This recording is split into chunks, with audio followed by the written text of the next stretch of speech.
This is the What I Need podcast, a shared journey exploring topics of society, spirituality, and even ways of being.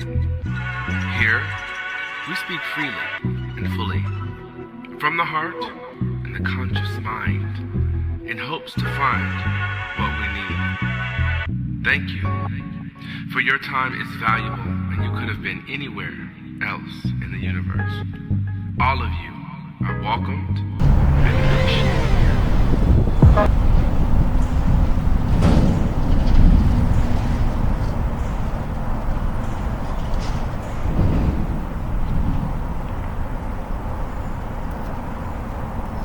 Welcome to the What I Need podcast. This is your host, King Carlton. Today I am coming at you like this. I'm going to just do the podcast standing up and kind of pondering and going over the whatever it is that we're talking about today. What I wanted to talk about today, really, if I really get down to what I wanted to talk about today, I want to talk about, we'll go in alphabetical order so people don't get their feelings hurt. Buddha and Jesus Christ. Buddha and Christ. And why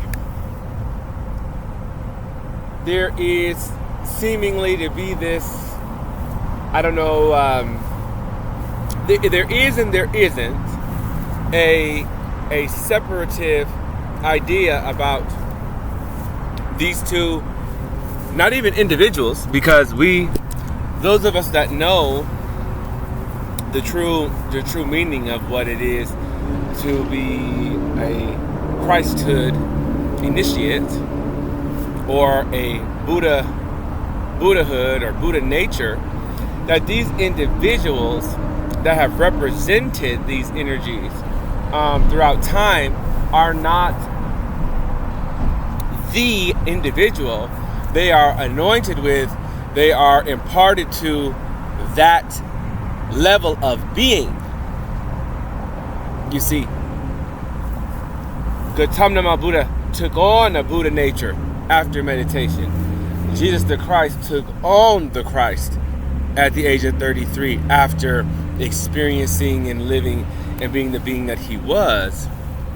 So, I bring this point up to say,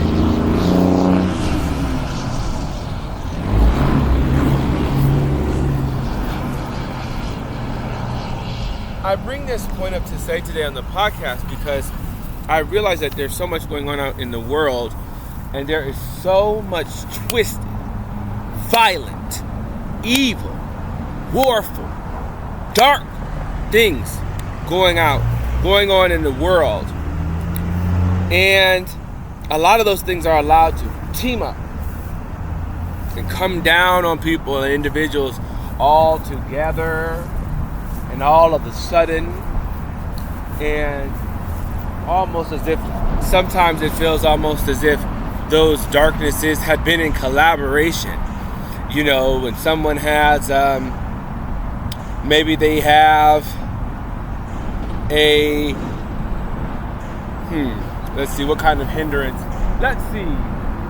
What would be one of the hindrances? Maybe they have a gambling issue, and that gambling issue tumbles over into them losing their family because they cannot afford to pay for their bills anymore, so they lose their home, and then that home becomes lost, and that person's now living on the street. Since they're in the street, they turn to drugs, and because of so much drugs, they found themselves dead because they had just succumbed and fallen to just a few of the things that happen to be in this world.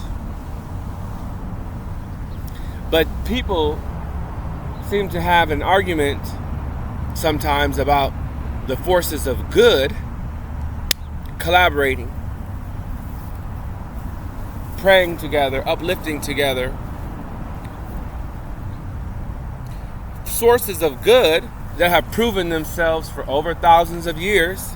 What have you proven to yourself? but you're willing to argue with the other side of the table and say something as you're so sure about. You can't serve two masters.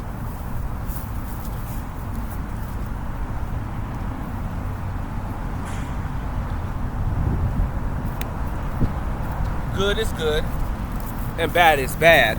Of course, you don't serve two masters, because when certain individuals were here on the planet, they were serving the good, the life force, the ongoing, the thankfulness, the gratefulness, the right action, the right thinking, the right diligence, the right livelihood.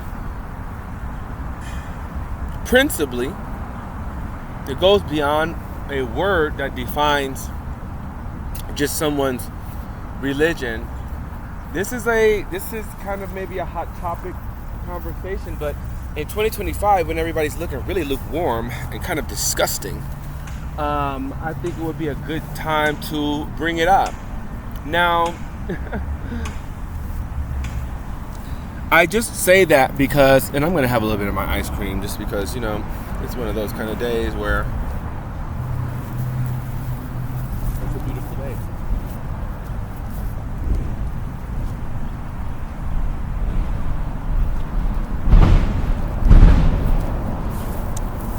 And really, I bring this up because I really had an epiphany about this. I had an epiphany. I also had some research that when we look in the Bible and we look up what it means, where it mentions Christ, awaken to the Christ, or Christ is awakening, or the Christ awakened in him, and we look up what it means for Buddha nature or Buddhahood, it's the awakened one, the awakened one. We have evidence from both cultural doctrines that the word awakening is the key and is the meaning and is the most resolute thing about those. Now people may be getting upset. I hope you are, because it's been a while since people have felt any kind of way about their stuff. But let's get off of that complacency. If you're feeling a way, then you're outside of complacency. So you that's good. We should all be outside of that. That'd be a good place for us to be, especially in this time.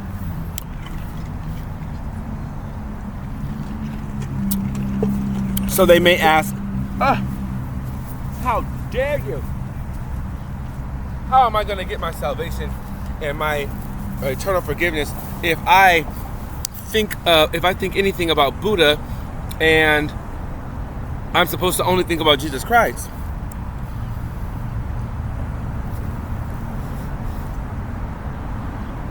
You wouldn't be in trouble with nothing if you was ended up being somebody who was Buddhist and that was really devout to that. And then you would be forgiven if you are, a Christ follower in the right way. Well, actually, in the way that you just follow him and know that you're good because, and also, let's think about this too. Time frame. The Buddha predates Christ. Excuse me. The Buddha predates Christ. Not a competition. I'm just saying, if it was a family ship, if there was a family of good that came down from the Almighty, which is beyond anything that we all know, to this planet to be personified, and it came down in Asia, and then it had to come down in Israel. What's wrong with that, first of all? What's wrong with it? What's wrong with there needing to be? Oh, here's another thing. Buddha is also akin to the word seer. Seer is a word that also appears in the Bible. Rhetoric and definition that appear in the Bible as a prophet or somebody who knows, a seer. So Buddha defined as a seer in his own doctrine, and then the Bible defining seer as something that is totally possible, allowed, and true in its own book.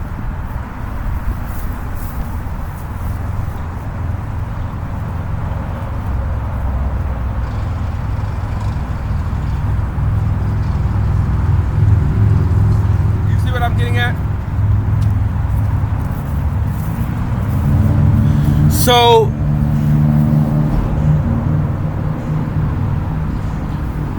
could it be that although Buddhism and Christianity are two different doctrines, two different teachings, that they are not, out of everything that's going on here, they are not conflictory, that they are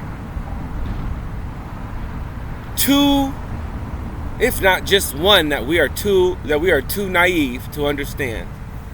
But they are two situations in which you can move through the world helpfully and hopefully to survive all of the darkness, all of the mayhem, all of the destruction, all of the malice. Is it possible that there may have been a couple different correct ways mentioned? Or do you think that the Almighty is only capable of just one thing? If you think that, you are subduing the Almighty, first of all. If you think that, you must be having everything you need perfectly aligned and have no issues at all. You know, I don't want to even go into that. It sounds like a pretentious argument. Let me take a moment and stop my pretentiousness. What I'm trying to say to you is, everything is not supposed to be pitted against each other, and everything is not supposed to be a separate thing that is meant to be separate, or else it would hurt you. Some things do go together. Some things are powerfully meant to be said at different times in the whole history of mankind, to fight against that which is truly evil. There's some things that's truly evil, and there's a lot of these truly evil things that people do every day, and they're comfortable with that, but they'll do that evil thing and they'll go right to church. They'll do that evil thing the night before, they'll beat on somebody and then say praise God the next day. So when somebody want to meditate and they want to chant, but then they want to say, also thank Jesus for forgiveness, what's wrong with that? Because you went out and gambled the night before, but you came to church and said hallelujah.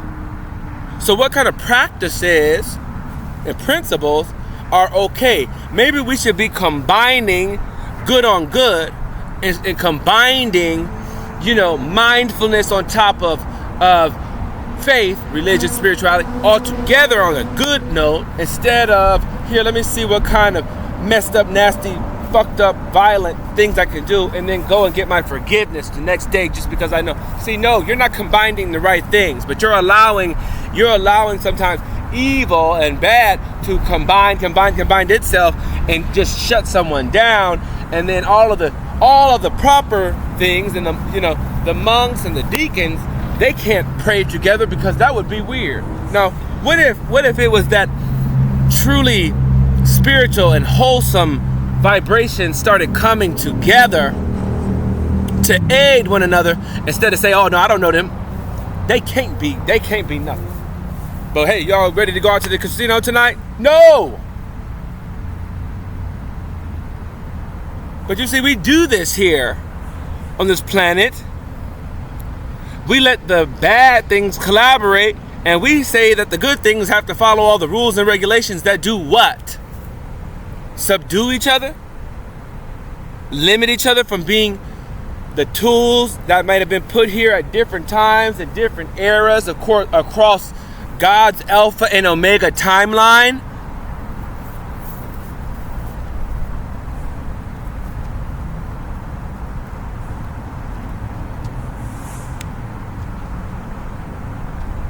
Y'all should do some research. should stop allowing only the bad to combine and double and triple team on your ass. And you should stop being pretentious sometimes when somebody wants to literally figure out how to get to the highest good. You know, sometimes you need to train in multiple goods. Because you train and you mix around in good and bad all the time. You do it all the time. Do not lie.